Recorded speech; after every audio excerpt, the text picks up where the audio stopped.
Okay, hello everyone. So, kumusta yung paghahanda niyo sa sa let niyo ngayong September na, 'di ba? 3 buwan na lang at board exam niyo na. So, dapat puspusan po talaga yung pag-aaral niyo, ha? Lalo na sa mga Filipino major, mga bakla, utusan ko kayo mag-aral kayo ng mabuti, okay? So, sa ngayon, tatalakayin po natin is yung mga bahagi or mga tayutay po sa Filipino. Kasi noong nakaraang board exam, pagka March 19, marami pong tayutay ang lumalabas sa board exam. Sa Gen Ed, tsaka sa majorship, maraming tayutay. At noong October rin, may mga tayutay rin lumalabas. So, dapat alam niyo itong tayutay, ha? Kasi basic lang to, okay? Basic lang, yes. Basic lang talaga. Okay, so ngayon mga bakla, magsimula na tayo. So, ang pinakauna is pagtutulad or simile. So, dapat rin sa mga tayutay mga bakla, alam nyo rin yung term nila sa English, yung simile, di ba, sa English. Tapos, dapat alam nyo rin kung ano yung term nila sa Filipino, which is pagtutulad. Bakit? Kasi minsan sa board exam, ang nasa question or sa choices is yung English na term or minsan yung nasa choices is yung mga Tagalog na term. Okay? So, dapat alam niyo yung dalawang term na to, sa English at sa Tagalog or sa Filipino. Okay? Okay, magsimula na tayo. Baka maubos yung oras natin. Okay. Pinakauna nga is pagtutulad. Ang pagtutulad mga bakla, ito ay paghahambing sa dalawang magkaibang tao, bagay, pangyayari at iba pa. Kumbaga, ito ay naghahambing sa dalawang bagay, ha. Kapag nakakakita kayo ng mga pangungusap doon sa board exam, na may mga salitang tulad ng, katulad ng, or parang, kawangis ng, animo, or kagaya ng. So, automatically, kapag ang tinatanong, of course, ay tayutay, ang sagot po doon is pagtutulad. Okay? Pagtutulad, ano nga yung key terms? Very good. Yung parang, yung katulad ng, kawangis ng, animo, or kagaya. And also, we have mala-anghel, yung mala. Okay? Pag kukumpare rin po ito ng dalawang bagay. Halimbawa, mala-anghel. Meron tayong unang halimbawa. Mabasa niyo ba? Mala-anghel na kagandahan. So, kumbaga, kinukompare niyo po yung kagandahan ng isang babae or kagandahan ng isang tao sa isang anghel. So, ano nga yung simile? Ito yung comparison. Comparison na may mga words na ginagamit. Ano nga yung mga words? Sagutin niyo, ano yung mga words? Very good. Yung tulad ng, katulad ng, parang, kawangis, ng, animo or kagaya, or yung mala. Mala porcelana, mala anghel, di ba? Kumbaga, kinukompare mo yung dalawang bagay. Ang ikalawa nating halimbawa, tila isang cross na nakadipa sa malayo. Lumabas ito sa board exam mga bakla. Tila isang cross na nakadipa sa malayo. So kung napapansin nyo, meron tayong words dyan na ginagamit para ma-compare natin yung dalawang bagay. Ano yon? Yung word na tila. Di ba? Tila isang cross na nakadipa sa malayo. Actually, ito po yung mula sa tula ni Jose Corazon de Jesus, kung hindi ako nagkamali. Ang pamagat ng tula po na ito ay Punong Kahoy ni Jose Corazon de Jesus. Yes. Kino-compare niya po yung isang tao kino-compare niya yung isang puno sa isang cross, na yung puno daw ay nagmistula siyang isang cross na nakadipa sa malayo. Nakuha niyo ba? Okay, so halimbawa siya ng simile. Kasi ginagamitan natin siya ng words na or word na tila. Very good. Next, meron din tayong ikatlong halimbawa, nagmistulang libingan ng mga nasayang na paghihimagsik or nasayang na paghimagsik. So, saan dito yung words na or word na pwede nating gawing keyword para malaman agad natin, ito simile to, pagtutulad to. Saan dito? Saan yung comparison word na ginamit dito? Very good. Yung nagmistulang libingan, nagmistula. So, kumbaga, kino-compare mo yung mga, yung bagay na iyon o pangyayari na iyon sa isang libingan. So, nagmistulang libingan ng mga nasayang na paghimagsik. Nakuha niyo ba? Ito yung pagtutulad. Meron din tayong ibang halimbawa, yung ang kagandahan mo ay katulad ng isang anghel. Parang malaanghel na kagandahan, pareho lang yon. Okay, ano po yung ibang halimbawa?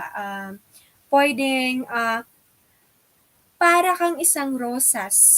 Okay, para kang isang rosas. So, ginagamitan natin siya ng word na parang. So, ito yung pagtutulad. Nakuha niyo ba? Okay, very good. Naway naka-follow lang kayo ha. Next na tayo. So, ikalawa, meron tayong pagwawangis or metaphor. Ano nga yung English term ng pagwawangis? Metaphor. Ano yung Filipino term ng metaphor? Pwede siyang metapora, pwede siyang pagwawangis. Nakuha?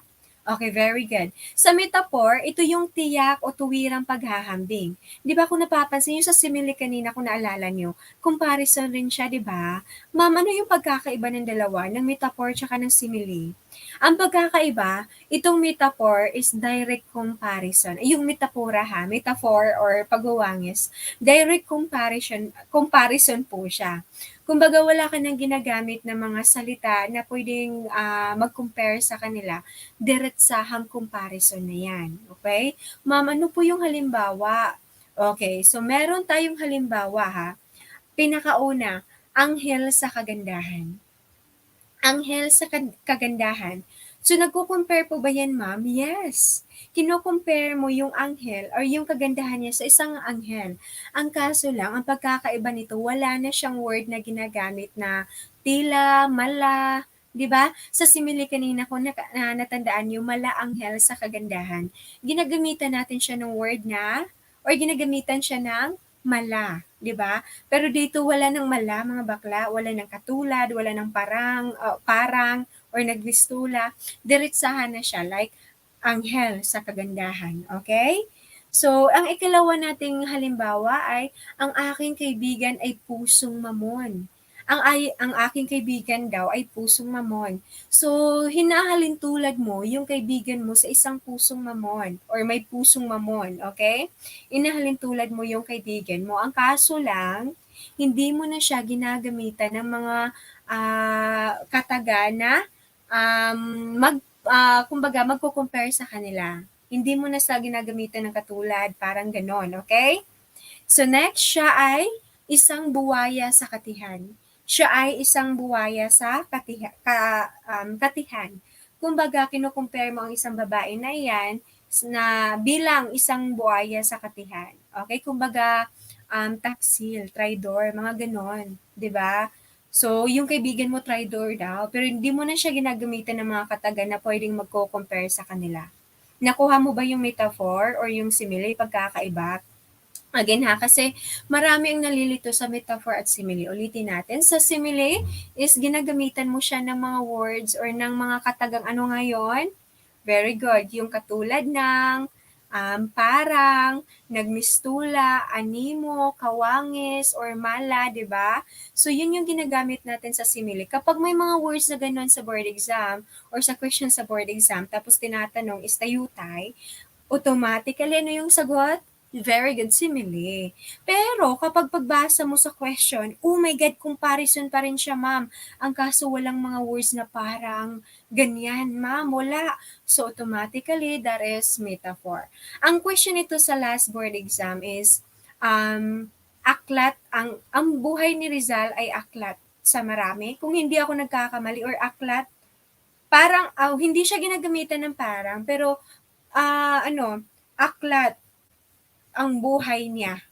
Aklat ang buhay niya kung hindi ako nagkakamali. Yung ibig sabihin is alam ng marami ang historya or story ng kanyang buhay. Okay? So, direct comparison po yun. Okay? Okay. Nakuha niyo ba? Okay, next na po tayo. So we have pagsasatao or personification. Ano nga yun? Pagsasatao or personification. Ito mga bakla, madali na lang to. Pwede na kayong matulog. Charis, huwag kayong matulog sa board exam. Kutusan ko kayo doon. Okay, ito yung sa pagsasatao ha. Ito yung ay pagsasalin ng talino, gawi at katangian ng tao sa mga bagay, pagbibigay buhay sa mga bagay na wala namang buhay. So, ito yung personification. Binibigyan mo ng buhay yung mga bagay na walang buhay. Binibigyan nyo sila ng katangian ng katulad ng tao. Halimbawa, ma'am.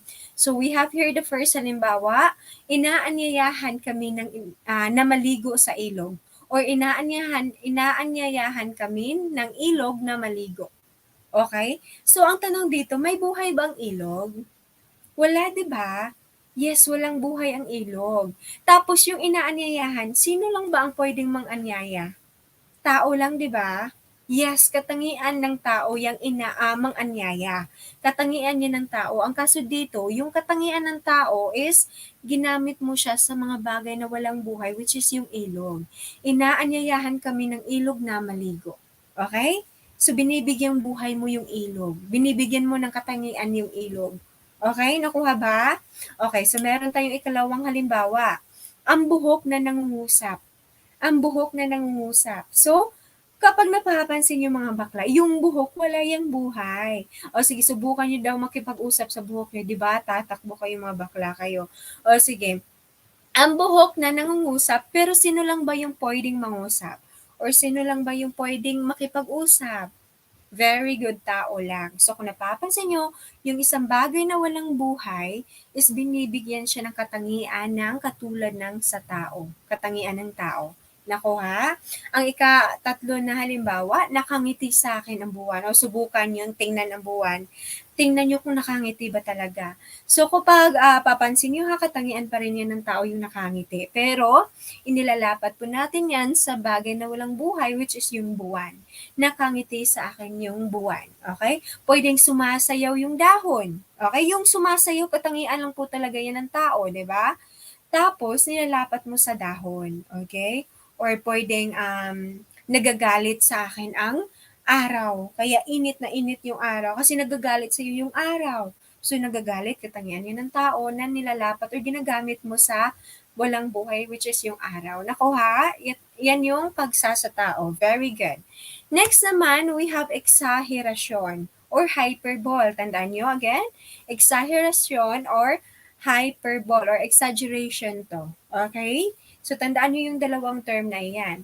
Ito ay lagpa-lagpasang pagpapasidhi ng kalabisan o kakulangan ng isang tao, bagay, pangyayari, kaisipan, damdamin at iba pang katangian, kalagayan o katayuan. Kumbaga mga bakla, eksaheradong pagbibigay description.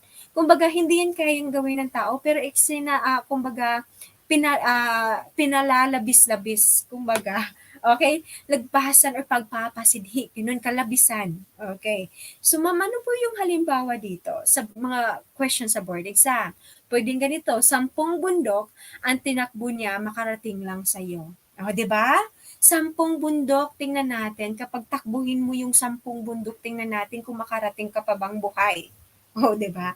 So, exaggeration siya, kumbaga kalabisan, hindi yan kayang gawin ng isang tao. Okay? So, kaya siya exagerado.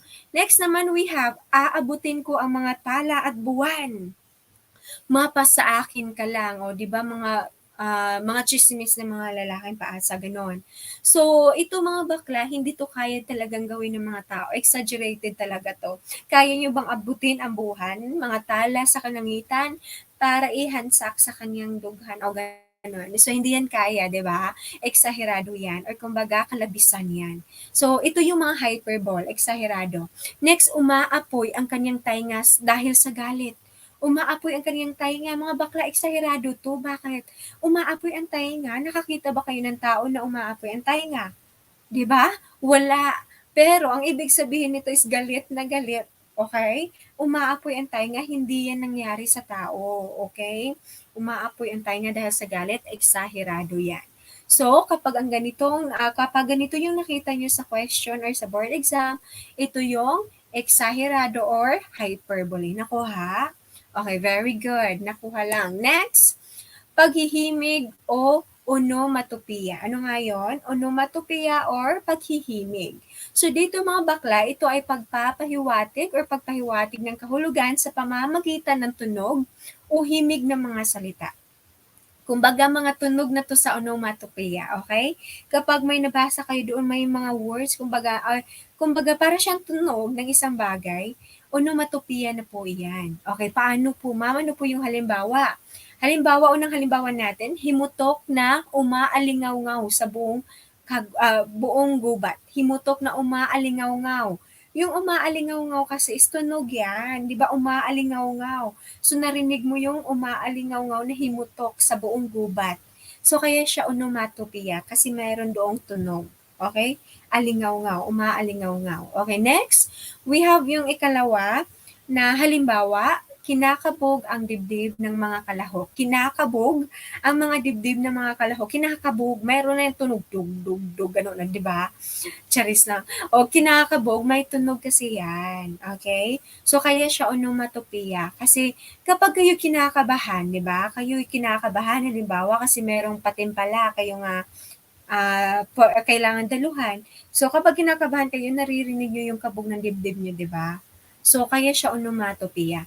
Next, sagitsit ng mga sasakyan ang aking narinig. Sagitsit, yung sagitsit, yung, kumbaga, ang sakit sa tenga na tunog kapag yung mga sasakyan is nagbabanggaan. 'Di ba? Or kahit yung sasakyan is pumipreno, ano yan? Yung pumipreno yung sasakyan, 'di ba? So, meron yung sagitsit. Kumbaga, para siyang masakit sa tinga na tunog na sasakyan na nagbabanggaan. Okay, so tunog pa rin, kaya siya onomatopoeia. Ma'am, ano po yung halimbawa na lumabas sa board exam? Itong halimbawa ha, kalansing ng barya. Kalansing ng barya. So, pwede siya sa onomatopoeia. Bakit? Yung kalansing, tunog yan. 'Di ba? Naririnig nyo yan kahit maganon-ganon kayo ng barya, 'di ba? Naririnig nyo yung tunog ng kalansing ng barya, 'di ba? So, onomatopoeia yan. Halimbawa, yung doorbell, 'di ba? Dingdong ng doorbell. Yung kulog. Yes, yung kulog may tunog yan. So, onomatopoeia yan. Yung kampana, yung batingaw ng kampana. Batingaw ng kampana ba yun? Basta yung batingaw, mga bakla tunog yan, onomatopoeia yan. Nako ha, paghihimig, halimbawa, tweet-tweet ng isang ibon, huyuhoy ng hangin, okay? So, onomatopoeia. Mga salita na tunog or kumbaga, mga tunog na salita, ganun. Okay, mga tunog na salita. Okay, next na po tayo mga bakla. We have pagtawag or apostrophe. Again, pagtawag or apostrophe. So, maaaring tandaan nyo talaga yung dalawa ha. Hindi pwedeng apostrophe lang naalala nyo. Pagtawag or apostrophe. So, ito po yung pakikipag-usap sa karaniwang bagay na para bang nakikipag-usap sa isang buhay na tao na malayo o isang tao parang naroon sa harap mo pero wala. Okay? So, halimbawa lang, para kang nakikipag-usap sa mga tao na wala naman sa harap mo or hindi nag-exist. Ganon. Okay? So, meron tayong halimbawa dito. Una, araw, sumikat ka na at tuyuin ang luhang dala ng kapighatian. Ano yon? Araw, sumikat ka na at tuyuin ang luhang dala ng kapighatian. So, sino yung kausap niya? So, yung kausap niya dito is yung araw. Ang tanong, nag-exist ba yung araw sa harap niya? Nasa harap niya ba yung araw? Di ba wala? So, nakikipag-usap ka sa mga bagay na parang nasa harap mo pero wala. Yun yung pagtawag or apostrophe. Okay? Next naman, buhay. Bakit naging maramot ka sa akin? So, nakikipag-usap siya sa buhay. 'Di ba? Nakikipag-usap siya sa buhay ng isang tao kung bakit ba ito naging maramot sa kanya. So, ito po yung apostrophe. Or, ito yung palaging paulit-ulit sa board exam. Ganitong halimbawa, o tukso, layuan mo ako, ganon. Di ba nakikipag-usap ka sa tukso na layuan ka, gayong yung tukso, wala naman siya sa harap mo. Okay? Kinakausap mo yung mga bagay na hindi nag-exist or wala sa harap mo. So, yun yung apostrophe, pagtawag. Tinatawag mo yung bagay na wala sa harap mo. Nako ha? Okay. So, wag niyong gawing ano to ha, wag niyong kumbaga gawing clue words is yung apostrophe ganyan-ganyan. Kasi hindi sa lahat ng pagkakataon mayroong apostrophe. Yung padamdam, 'di ba? Hindi sa lahat ng panahon na may padamdam. Okay, nakuha?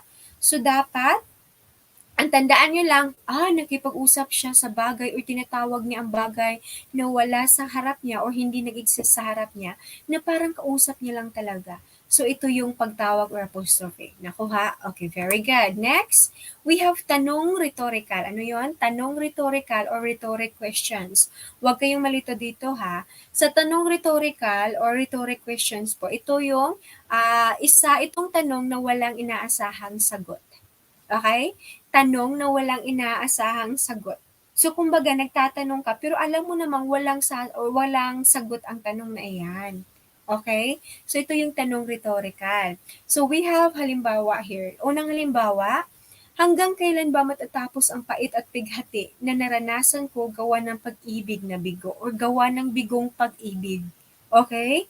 So ito yung tanong. Pero meron bang sagot? Ano yung pwede mong isasagot diyan hanggang, ika'y patay na, gano'n?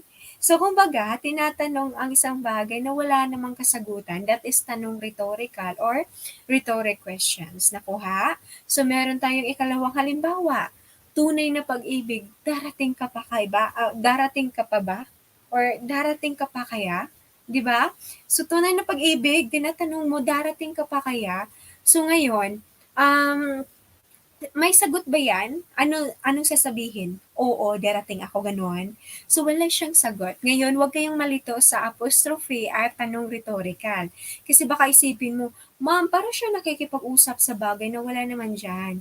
Totoo, parang, di ba, ang kaso lang sa tanong rhetorical, focus po sila sa question. Question mark. Again, focus po sila sa question mark. Kapag feel mo tanong yan, tapos walang inaasahang sagot, tanong na walang inaasahang sagot or walang pwedeng makakasagot, that is tanong rhetorical. Sa apostrophe kasi is focus sila sa pagtawag. Pagtawag or pakikipag-usap sa mga bagay na wala sa kanilang harap. Okay? Or hindi nag-exist. Okay? Nakuha lang yung pagkakaiba ng tanong rhetorical at apostrophe ha. Next. We have paglumanay or euphemism. Ang paglumanay or euphemism or euphemismo to, okay? Ito yung pinapaganda o pinapagaan ang pangit na mga salita upang maging katanggap-tanggap at kaaya-aya ito. Ano yung sabi ko? Pinapagaan. Okay? Ginagawa niyang magaang pakinggan yung mga salita na pangit, yung mga salita na bulgar, kumbaga. Okay?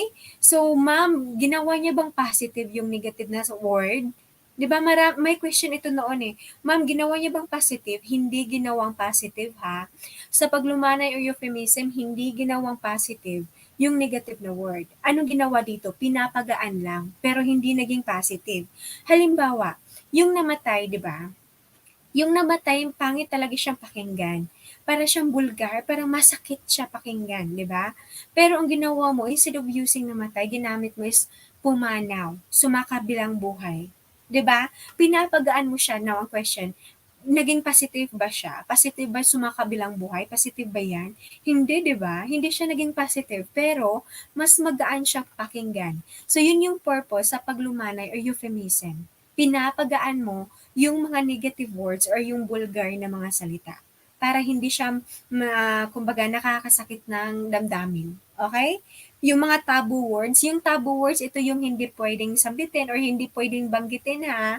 Kasi pwede siyang bawal sa relihiyon or bawal yung sambitin. So, ginagamitan nyo sila ng euphemismo or paglumanay. Okay? So, meron tayong halimbawa dito. Unang halimbawa, nakikiramay ako sa pagpanaw ng iyong alaga. Nakikiramay ako sa pagpanaw ng iyong alaga. So, instead of using pagkamatay ng iyong alaga, di ba, masakit siya pakinggan. So, ang ginamit ko is pagpanaw. Pinapagaan mo yung words na pagkamatay, kumbaga. Nakuha? That is paglumanay. Okay? Next, we have the next question, halimbawa, siya ay isang babaeng mababa ang lipad. Siya ang babaeng mababa ang lipad, mga bakla. 'Di ba? So kumbaga bayaran, 'di ba? So yung word sa yung binaka-bulgar na word hindi na lang natin banggitin, 'di ba? So kumbaga masakit yung pakinggan, bulgar yung pakinggan. So ang ginawa mo is gumamit ka ng mga euphemismo or mga paglumanay na salita which is yung mababa ang lipad. Instead of using bayaran or kung ano pa yan. Okay? So pinapagaan mo, hindi mo ginawang positive, pinapagaan mo lang yung words na masakit sa damdamin or masakit pakinggan. Okay? Yan yung euphemismo or paglumanay. Naway nakasabay pa kayo ha, next na tayo. We have pagdaramdam or exclamation. Pagdaramdam or exclamation, dapat nyo talaga tong unawain. Kasi, ma'am, pare-pareho lang ba yung pagdaramdam tsaka yung pagtawag? Di ba mayroong apostrophe din doon eh. Hindi yan pare-pareho ha. Basahin natin sa pagdaramdam. or exclamation. Isang pagpalab or isang paglalabas o papahayag ng matinding damdamin. Matinding damdamin. Kumbaga, wala kang tinatawag, hindi kagaya sa apostrophe na may tinatawag ka or may kinakausap ka na hindi nag-exist. Sa pagdaramdam, matinding damdamin or masidhing damdamin lang talaga yung pinapalabas mo. Halimbawa, yes! Sa wakas, LPT na ako. Yes! Sa wakas, top-notcher na ako. Ganon. Iyon yung pagdaramdam. Okay? Or ano nga yun, exclamation. Okay? Pinapalabas mo lang yung saloobin mo, masidhing damdamin mo. Okay. Ang pinakaunang halimbawa, sa wakas, lalayan ako. Di ba masayang-masaya ka? Kasi after 20 years na nakulong ka, sa wakas, lalayan ako. Di ba? So, sino hindi sasaya yan? Pinapalabas mo lang yung masidhing damdamin. So, that is exclamation. Next, we have, masaya akong makasama kitang muli. Masaya akong makasama kitang muli. O, di ba? Dapat may exclamation dyan. Pero exclamation to, bakit? Masidhing damdamin, masaya siya, di ba? So, dapat may exclamation dito. Hindi yan, tuldok lang. Okay, next, dumating ka. Salamat. Okay? Kumbaga, masayang-masaya ka, bakit dumating siya? Okay, halimbawa lang, busy yung papa niyo or busy yung mga importanteng tao sa buhay niyo, pero graduation niyo. 'Di ba? Graduation mo during the time, tapos hindi ka sure kung darating sila kasi busy sila sa buhay nila, 'di ba? Tapos nung dumating sila, ang saya, bongga, 'di ba? Salamat dumating ka. So, masidhing damdamin. That is exclamation. Nakuha? Okay, very good. Next na po tayo, alusyon. When we say alusyon mga bakla, ito po yung nagbibigay sanggunian po yan ha, nagbibigay sanggunian mula sa kasaysayan, panitikan, politika, Biblia, at iba pang aspekto ng buhay ng tao. Kumbaga sa alusyon mga bakla, may mga terms ka or may mga tao ka, may mga words ka na ginamit na mula sa kasaysayan, mula sa panitikan, mula sa Biblia. Okay? So meron tayong halimbawa dito. Nang halimbawa, pinaniwala niya ang mga tao na siya ang kanilang tagapagligtas mula sa dilubyo. So sino to? Si Noah, 'di ba? So kumbaga ginamit mo dito is yung mula sa Biblia. Again, mula sa Biblia. So kaya siya alusyon mga bakla. Kasi ang alusyon, gumagamit ka kasi ng sanggunian na mula sa Biblia, panitikan, politika, history, at kung ano-ano pa. Okay? Ang ikalawa nating tanong, halimbawa mga bakla, si Pipoy, na palaging maagang pumapasok sa paaralan, ay naatasang maging isang San Pedro ng aming guro. Siya ang tagahawak ng susi ng aming silid. So kung napapansin nyo, mula pa rin siya sa Biblia. Kasi si San Pedro, mula yan sa Biblia, di ba? So bakit siya naatasang tagahawak ng susi? Or bakit siya nagmistulang San Pedro? Kasi maaga siyang dumating. Si San Pedro daw is tagahawak daw siya ng susi sa langit. Kaya, yun yung kino-compare kay Pipoy. Okay? So, kapag napapansin niyo ha, ma'am, hindi po ba yan metaphor? Uy, baka nalito kayo kasi nga kapag napapansin natin ay naatasang maging San Pedro. Parang kino-compare siya kay San Pedro, di ba? Hindi yan metaphor. Bakit hindi po yan metaphor? Bakit? Kasi focus po talaga siya sa sa paggamit ng sanggunian, which is yung San Pedro. Dinugtungan ba dito siya ang tagahawak ng susi, which is si San Pedro ang tagahawak ng susi. Okay? So, ito yung allusion. Allusion po siya. Nakuha ba? Okay, next na po tayo ha. Next na po tayo. Okay. Next, we have pag-uyam o irony or sarcasm. Ito yung pag-uyam, irony, sarcasm, sarcastic. Okay? So, ano pa yung pag-uyam, ma'am? Naglalayo na mangutya ng tao o bagay o bagay. Mangutya siya ng tao o bagay. Ang paraan ng pagsulat nito ay nakikitaan ng kapuri-puring salita na tumutukoy sa kabalintunaan ng pahayag. Kumbaga, ibig sabihin baliktad. Baliktad yung ibig sabihin niya, sarcastic nga, di ba? So kapag sinabi niyang, wow, ang ganda mo, nagmistula kang puwet ng kaldero. Ganon. 'Di ba? Yung simula, wow, ang ganda mo, 'di ba? Para siyang humahanga. Ang kaso lang baliktad talaga yung ibig niyang pakahulugan. Nagmistula kang puwet ng kaldero, o 'di ba? So ibig sabihin, ang itim-itim mo, ang pangit mo, gano'n. Okay? So yun yung sarcasm or sarcastic. Meron tayong unang halimbawa, kay ganda mo sa iyong kasuotan. O 'di ba para kang humahanga lang, para kang kumbaga ano nga, nag-appreciate lang. Ang kaso, nagmukha kang Christmas tree. Nagmukha kang Christmas tree, tingnan niyo, maganda ba kapag nagmukha kang Christmas tree? Hindi yan maganda. Bakit? Sobra-sobra siguro yung burluloy na ginamit mo. Baka sobra-sobra yung design na ginamit mo, sinuot mo, kaya nagmukha kang Christmas tree. At hindi yan maganda. Sarcastic yan. Nakuha? Yes. Next, kaya pang uyam yan. Next, dahil sa ganda ng iyong ugali ay nawala sa iyo lahat ng kaibigan mo. Dahil sa ganda ng iyong ugali, nawala sa iyo lahat ng kaibigan mo. So kumbaga, grabe siya ka-sarcasm. Bakit? Ang ibig talaga niyang sabihin is dahil sa kapangitan ng ugali mo, pero ginagamitan niya ng baliktad. Dahil sa kagandahan ng ugali mo, nawala lahat ng kaibigan mo. Okay? So, sarcastic. Sarcastic, huwag kayong malito, ma'am.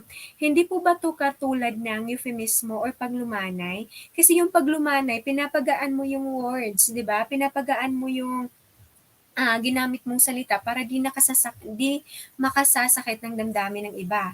Hindi po 'to magkatulad. Bakit? Sa pag-uyam, binabaliktad mo lang talaga. Mapapansin mo talaga yung sarcastic na pahayag. Pero sa paglumanay, hindi siya sarcastic, okay? Ano lang siya, pinapagaan lang talaga niya yung pahayag sa paglumanay or sa euphemism. Sa pag-uyam, sarcastic ko talaga siya, binabaliktad mo lang, pero yung kahulugan talaga, yung nasa isip mo talaga is pangit-pangit niyan. Ganon. Okay, nakuha? Okay. So, baliktad lang yung words, pero sarcastic talaga to. Okay. Next, ang ganda ng boses mo, katunog ng palaka. Oh my God. Ang ganda ng boses mo, katunog ng palaka. O, di ba? Kapag ikaw yung sabihan ng ganyan, wow, Bishi, ang ganda ng boses ng Bishi ko. Katunog ng palaka ang boses ng Bishi ko, di ba? Kutusan nyo na yan. Sarcastic ko na talaga yan, di ba? Okay, so ito yung pag-uyam or irony, yung baliktad talaga yung ibig niyang pakahulugan. Okay? Pang-uyam po yan, or pag-uyam. Okay? Next na po tayo. Pagpapalit, tawag, or metonymy. Ano nga to? Pagpapalit, tawag, or metonymy. Dalawa to. Marami sa inyo siguro nalito sa metonymy o sa inikdukid, di ba? Okay. Tatalakayin natin yan. Sa pagpapalitawag, ito ay paggamit ng salitang panumbas o pamalit sa bagay, tao o pangyayaring pinatutungkulan. Hindi ito bahagi ng isang bagay, ngunit nagpapakita ito ng kaugnayan. Ano nga yun? Hindi siya bahagi ng isang bagay, pero nagpapakita siya ng pagkakaugnay or nagpapakita siya ng kaugnayan sa isang bagay na iyon. Okay, huwag malito. Meron tayong halimbawa. Siya ang timbangan, lakas tagahusga sa buti at sama, mag-aanalisa. So ano to, yung judge, 'di ba? Siya yung timbangan, kumbaga. Bakit? Yung sinasabi natin ditong timbangan, para siya yung judge. Ang kaso lang, ang tanong dito, bahagi ba sa judge na tao yung timbangan? Dala-dala ba yan ng judge? Hindi, di ba? Pero magkaugnay ba sila? Yes. Kasi yung judge, siya yung titimbang kung saan doon yung tama, saan doon yung mali. May kaugnayan sila, pero hindi part sa buhay o hindi part sa katawan ng judge. Yung timbangan ha, maloko na kayo kapag nakakita kayo ng judge na bahagi sa kanyang kamay yung timbangan. Mga baklang to, okay? So, kaya siya, metonymy. Hindi siya part, pero kaugnay. Nakuha? Very good. Next, ang Malacanang ay nag-anunsyo na walang pasok ngayon dahil sa bagyo. Or ang Malacanang ay nag-anunsyo na walang pasok. Okay? So ngayon ang tanong, saan yung words na ginamit natin dito? Sino ba talaga ang taga-anunsyo na walang pasok? Sino? Yung presidente, di ba? Yung presidente, sila yung pwede magsabi, oh, walang pasok ngayon, bakit kaarawan ko, charis? Okay? So, sila po yung taga-anunsyo nun. Ang kaso lang, ginamit dito Malacanang. Now, ang tanong, bahagi ba sa katawan ng presidente yung Malacanang? Bahagi? Oh, nakita niyo ba yung presidente, pasan-pasan niya yung Malacanang? Mga bakla kayo. Hindi bahagi. Ang kaso lang may kaugnayan yung presidente at Malacanang. Bakit? Ang Malacanang yan yung, kumbaga, trono ng presidente. Diyan nakatira yung presidente. Nakuha nyo? Kaya siya hindi bahagi ng katawan ng isang tao pero kaugnay. That is pagpapalit tawag. Nakuha. Very good. Halimbawa, kung naalala nyo, yung London Bridge, ano nga yung term na, ano nga yun, bumagsak ang London Bridge? Nakalimutan ko yung term ha, pero bumagsak ang London Bridge, ibig sabihin nun si Queen Elizabeth namatay. 'Di ba? Part ba sa buhay ni Elizabeth yung London? London Bridge ba yun kung hindi ako nagkamali? Part ba yun sa buhay niya? Hindi, 'di ba? Pero nasa state kasi nila, kumbaga bahagi sa ilahang pamamahala. Okay? Bahagi sa pamahalaan nila, ganon. Okay, nakuha ba? Okay, next na tayo. Pagpapalit saklaw or synecdoche, ano nga yun?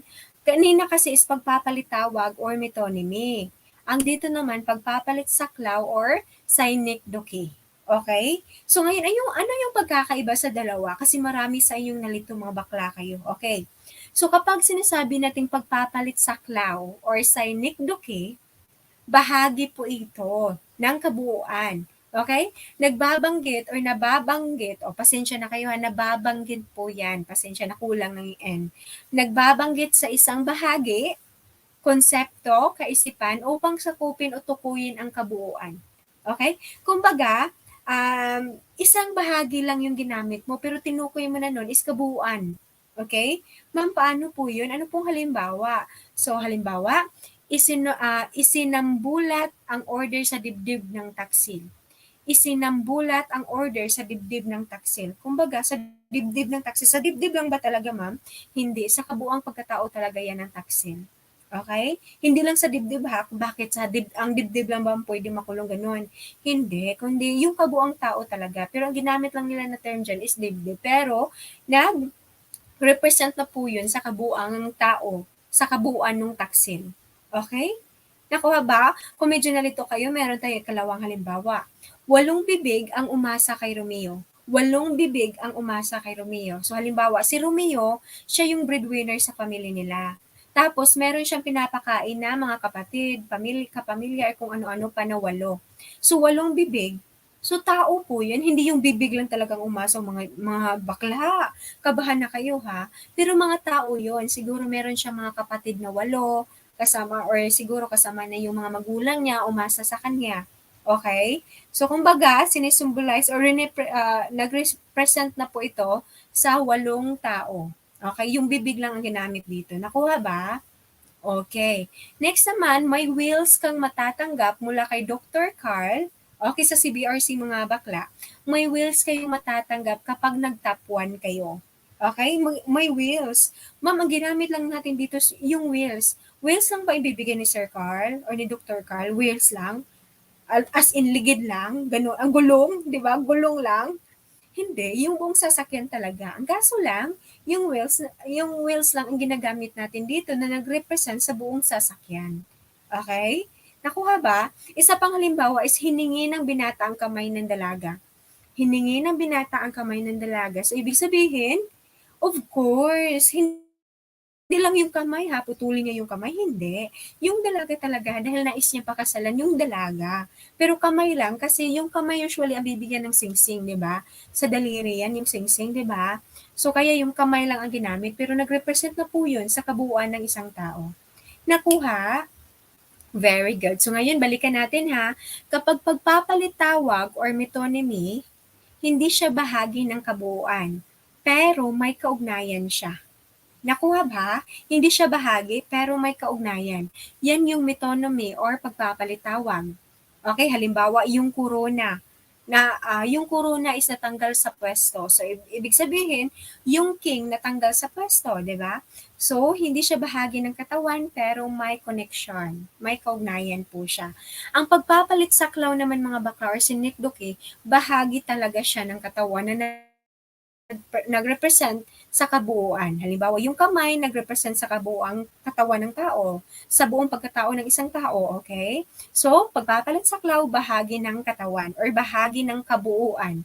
Kasi hindi lang pwedeng katawan, pwedeng bagay, di ba? Bahagi ng kabuuan, yung pagpapalit saklaw, kaugnay lamang. May kaugnayan. Nakuha? I mean, pagpapalitawag. Balikan natin, baka nalito na mga bakla. Pagpapalitawag, may kaugnayan. Nakuha? Pagpapalit saklaw, bahagi ng kabuuan. Okay? Tandaan nyo ha, pagpapalit saklaw sa inikdoke. Baka nalito kayo, ano nga yung pagpapalit saklaw? Diba? Pagpapalit saklaw sa inikdoke. Saklaw, sinikdoke. Saklaw, sinikdoke. Tawag, tonymy. Tawag, metonymy. Diba may titi yun? Diba?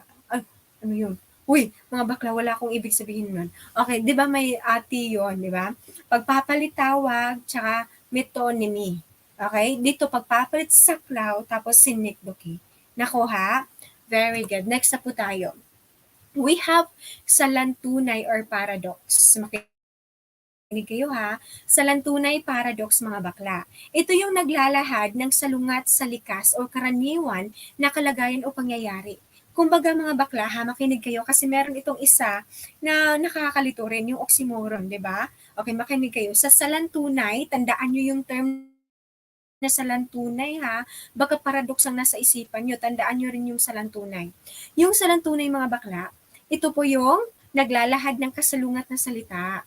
Okay? Kumbaga, parang antonym, synonym, mag-antonym na nasa iisang pahayag. Ano nga yung sinabi ko? Yung antonym na nasa iisang pahayag, yan yung salantunay or paradox.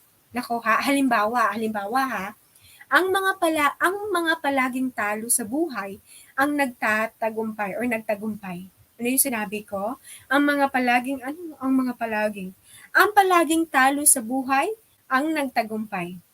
So ano yung antonym natin dito? Or ano yung dalawang salita na magkasalungat?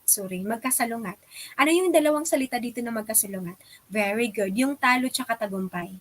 Magkasalungat yan, di ba? Talo tsaka tagumpay, di ba? Pero nasa iisang pahayag siya. Yan yung salantunay. Nasa iisang pahayag, tapos dalawang salita na magkasalungat or antonym. Another halimbawa, we have, ang mayaman ay mahirap sa kaligayahan. Ang mayaman ay mahirap sa kaligayahan. Ano yung antonym dito? Yung dalawang salita na magkasalungat. Mayaman tsaka mahirap. 'Di ba? Mayaman at mahirap, magkasalungat sila tapos nasa iisang pahayag, that is paradox or salantunay. Nakuha? Next, malayo ka may malapit pa rin. Malayo ka may malapit pa rin. 'Di ba? Malayo nga, malapit pa rin. 'Di ba? Malayo at malapit, that is magkasalungat. Nasa isang pahayag, salantunay yan. Nakuha? Okay, tandaan nyo yan. Bakit? Sa oxymoron kasi is iba. Oxymoron iba. Tandaan nyo pagtatambis or oxymoron. Pagtatambis or oxymoron. Sa dito naman mga bakla, sa oxymoron, mga salitang kasalungat ang ipinakitang kahulugan upang mas mapatingkad ang bisa ng pahayag. Ano yung sinabi ko? Mga salita daw na kasalungat ang kahulugan, or pwede siyang mga pahayag na kasalungat ang kahulugan mga bakla. Anong focus sa pagtatambis or oxymoron? Yung kahulugan. Ano yung sabi ko? Yung kahulugan ng pahayag magkasalungat. Tapos nasa iisang pahayag lang sila. Or I mean, yung kahulugan ng mga salita doon is magkasalungat tapos nasa iisang pahayag. Yung sa kanina kasi, sa salantunay or yung paradox, yung salita talaga, yung magkasalungat. Ang salita lang talaga ang focus doon. Nakuha nyo? Salita talaga ang focus doon. Yung antonym at saka antonym, yun yung ginagamit sa paradox. Pero sa oxymoron, yung kahulugan talaga. Tingnan natin yung halimbawa para di kayo malito. Masaya na kayo't ililibing ako, di na makikita ng lahat sa mundo. Masaya kayo't ililibing na ako, di na makikita ng lahat sa mundo. So kung napapansin nyo, meron bang antonym? Meron bang antonym? Or meron bang mga salita na magkasalungat? Wala. Mamula? Yes, wala. Bakit? Di ba? Ano yung kasalungat ng masaya? Malungkot. Tingnan nyo yung pahayag, may malungkot ba? Walang malungkot, di ba? Masaya na kayo't ililibing ako. Walang malungkot. Pero, Pero yung kahulugan is kasalungat. Ma'am, saan po dyan yung kasalungat? Yung masaya at saka ililibing. Sino ba ang masaya kapag ililibing ang isang tao? Di ba usually kapag may ililibing malungkot? Di ba? Pero ang sinabi dito, masaya na kayo't ililibing ako. So may dalawa dito na magkasalungat yung kahulugan. Okay? Kahulugan magkasalungat. Okay? So yun yung oxymoron. Nakuha? Nakuha ba? Very good. Next, magdiwang na kayo at ako'y susuko na. Ano yung sabi? Magdiwang na kayo at ako'y susuko na. Meron ba ditong kasalungat na salita? Meron bang antonym dito? Wala. Wala, di ba? Bakit? Yung magdiwang, celebration. Meron ba ditong kasalungat na celebration? Wala. Di ba? Bakit? Ano lang nandito? Yung kahulugan nila, magkasalungat. Yung magdiwang na kayo at susuko na ako. Bakit kapag susuko ba ang tao, dapat ba yung ipagdiriwang? Hindi, di ba? Pero ang nandito, magdiwang na kayo. Dahil kayo at susuko na ako. So yung pahayag ay yung kahulugan ng na ito, pahayag is magkasalungat. Nakuha? Very good. Next, nalulungkot ako sa panalo mo sa pagwawagi mo. Hustisya'y natalo. Again, ano yung sinabi? Nalulungkot ako sa pananalo mo sa pagwawagi mo, hustisya'y natalo. Ma'am, meron siyang dalawang magkasalungat na words. Di ba kung napapansin niyo, meron. Ano yun dito? Yung pagwawagi at pagkatalo. Ang kaso dito mga bakla, wait muna. Okay, wag malito. Ang kaso dito, focus po sila sa kahulugan kasi hindi lang yan dyan nakafocus yung sentence. Okay, o yung pahayag, hindi lang dyan nakafocus. Ano dito nakafocus? Nalulungkot ako sa pananalo mo. Ano yung sinasabi? Nalulungkot ako sa pananalo mo. Sino ba dapat ang malungkot kapag nanalo? 'Di ba? Yung pahayag o yung kumbaga kahulugan niya is magkasalungat. 'Di ba kapag nanalo, dapat masaya ka. Pero dito nalulungkot ako sa pananalo mo or sa pagkapanalo mo. Okay? Nalulungkot ako sa pagkapanalo mo. Sa pagwawagi mo, hustisya'y natalo. Nung nawagi siya, natalo yung hustisya. 'Di ba kapag magwagi, 'di ba dapat nanalo din yung hustisya, pero dito hindi. So yung kahulugan yung mga bakla, kahulugan is magkasalungat. Okay, nakuha niyo ba? Okay, so balikan muna natin ha. Sa paradox mga bakla or sa lantunay mga bakla, dito focus nila is yung words lang talaga. Ano yung focus? Yung words. Halimbawa, malayo't malapit. Malayo, malapit. 'Di ba? So words lang talaga doon, kumbaga antonym. Pero dito sa pagtatambis or oxymoron mga bakla, yung kahulugan lang ng words. Yung kahulugan ng words, yung magkasalungat talaga sa iisang pahayag. Nakuha, halimbawa, masaya kayo't ililibing ako. Walang pwedeng maging masaya kapag ilibing isang tao. Kasi usually malungkot talaga yan. Okay? So yung kahulugan lang yung kasalungat. Nakuha nyo ba? Okay, next na po tayo. Next is anadiploses. Sa anadiploses mga bakla, makinig rin kayo. Bakit sa anadiploses? Meron din itong mga magkakahawig. May kahawig ito, okay? So dapat alam na alam nyo ito. So anadiploses mga bakla, pag-uulit sa una at huling bahagi ng pahayag, unang isang taludtod. Ano yung sinabi ko? Anadiploses, unang bahagi ng pahayag or unang bahagi ng taludtod, tsaka inuulit siya, ganito ha. Sa anadiploses kasi, yung hulihang bahagi, inuulit siya sa unahan, sa susunod na taludtod. Okay, bibigyan ko na lang kayo ng halimbawa, baka nandito pa kayo sa explanation ko. Okay, ito yung halimbawa. Ang mahal ko'y tanging ikaw. Okay? Sana all, okay? Ang mahal ko ay tanging ikaw. Ikaw na nagbigay ng ilaw. So, kumbaga, yung huling salita sa unang taludtod, inulit mo siya sa pinakaunang bahagi sa ikalawang taludtod. Nakuha? So, yan yung anadiploses. Nakuha ba? Okay, very good. So, basahin natin. Ang mahal ko ay tanging ikaw. Ikaw na nagbigay ng ilaw. Ilaw sa gabi na kay dilim. Diliman o liwanag, ikaw ay mahal pa rin. Sana all, pero maghiwalay pa rin kayo. Huwag kayong maniwala sa ganyan. Okay, so ito yung anadiploses. Ano nga yun? Pinakahuling bahagi ng salita sa unang taludtod, inulit sa pinakaunang bahagi ng ikalawang taludtod. Nakuha? Anadiploses po yan. Nakuha? Very good. Next, meron tayong anapura. Sa anapura naman, ito yung pag-uulit sa unang bahagi ng pahayag, unang isang taludtod. Ano yung sinabi? Sa Anapura kasi is inuulit mo talaga yung pinakaunang salita sa bawat taludtod. Sa Anadipluses is yung hulihang salita inulit mo sa unahan sa ikalawang taludtod, 'di ba? Sa susunod na taludtod. Pero sa Anapura, sa unahan talaga sila lahat. Halimbawa, ikaw ang aking pangarap. Ikaw ang bigay ng may kapal. Ikaw ang lahat sa akin. Ikaw lang aking sinta. O, diba? Sana all. Okay. So, yung ikaw, inuulit natin sa pinakaunang bahagi ng pahayag. Yung ikaw, ikaw, ikaw, ikaw, ikaw, nasa pinakaunang bahagi po siya ng taludtod. Okay, inuulit lang po siya sa pinakaunang bahagi ng taludtod. So, anapura po yan. Nakuha nyo? Very good. Anadipluses sa hulihan, tsaka unahan, hulihan, unahan. Ganun ha. Pero anapura, unahan, unahan, unahan, unahan. Okay? Bakit una-unahan, unahan yan, ma'am? Anapura. Kapag basahin natin or kapag i-memorize nyo yung alpabeto, mga bakla, ano yung nauna? Ano yung nauna sa alpabeto? A, B, C, D, ganun, ganun. Ano yung nauna? A, right? Anapura, A. A ang nauna, kaya nasa unahan yung salita. Clue, ano lang 'to ha, para mas madaling yung tandaan ha, pero hindi talaga ito yung explanation. Para lang mas madaling yung matandaan. A ang nauna, nasa unahan rin yung paulit-ulit na salita. Nakuha? Bakit ma'am? Ang kasunod kasi is ipipura. Yung ipipura, nasa hulihang bahagi ng tuludtod ang inuulit. Kaya sinabi ko sa inyo kanina, ano yung nauna sa alpabeto natin? A, yung A, 'di ba? Siya yung nauna. Tapos yung A, kasunod lang yun, 'di ba? Yung A, kasunod lang. So kaya kung A, or A as in apple, anapura, anapura sa unahang bahagi ng taludtod, inuulit. Pero kapag ipipura sa end, ano yung sinabi ko? Ipipura, end, end. Okay? Hulihang bahagi ng taludtod, inuulit. Nakuha nyo? Anapura, A, unahan yan. Sa ipipura, end, katapusan, end. Sa hulihan yan. So ating basahin ha. Pag-uulit sa hulihang or huling bahagi ng pahayag o ng isang taludtod. Halimbawa, pinaniniwala mo akong di mo ako iiwan. O, ganyan yung mga promise talaga ng mga taong nagmamahal ngayon. Pinangakuhan na di ka maging katulad ng ex ko na nang iiwan. O, di ba?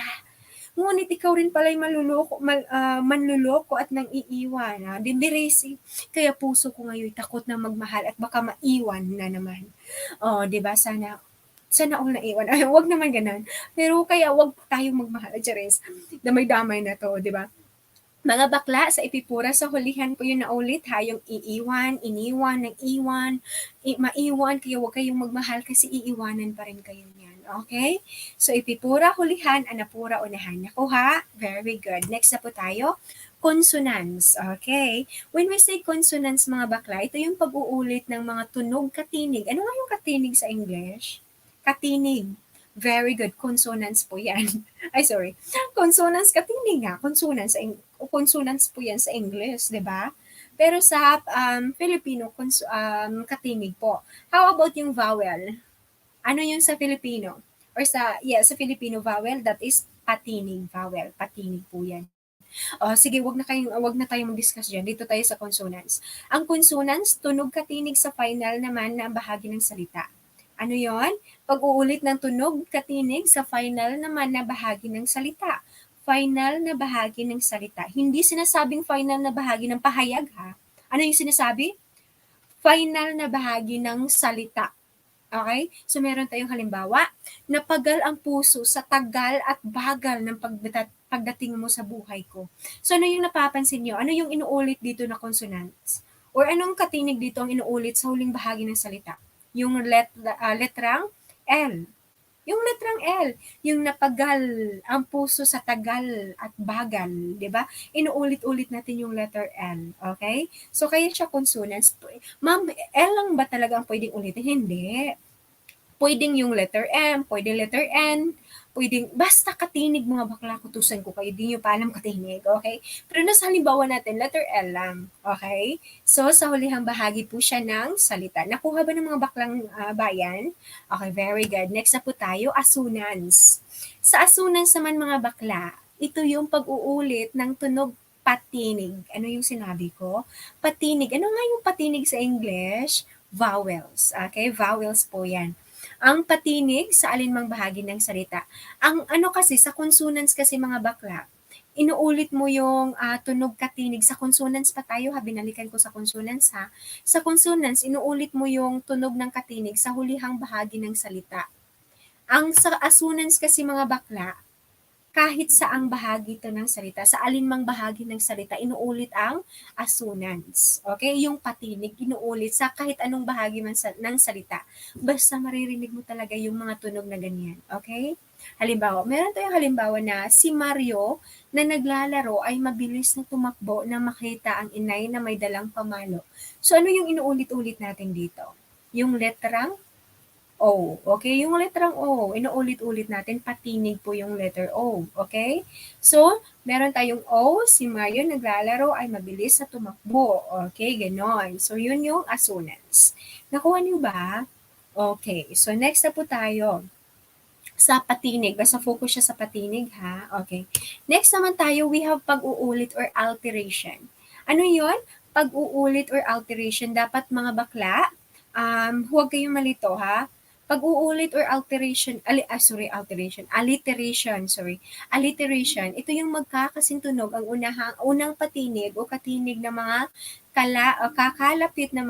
magkalapit na mga salita o taludtod sa saknong na nagbibigay ritmo sa pagbigkas ng tula.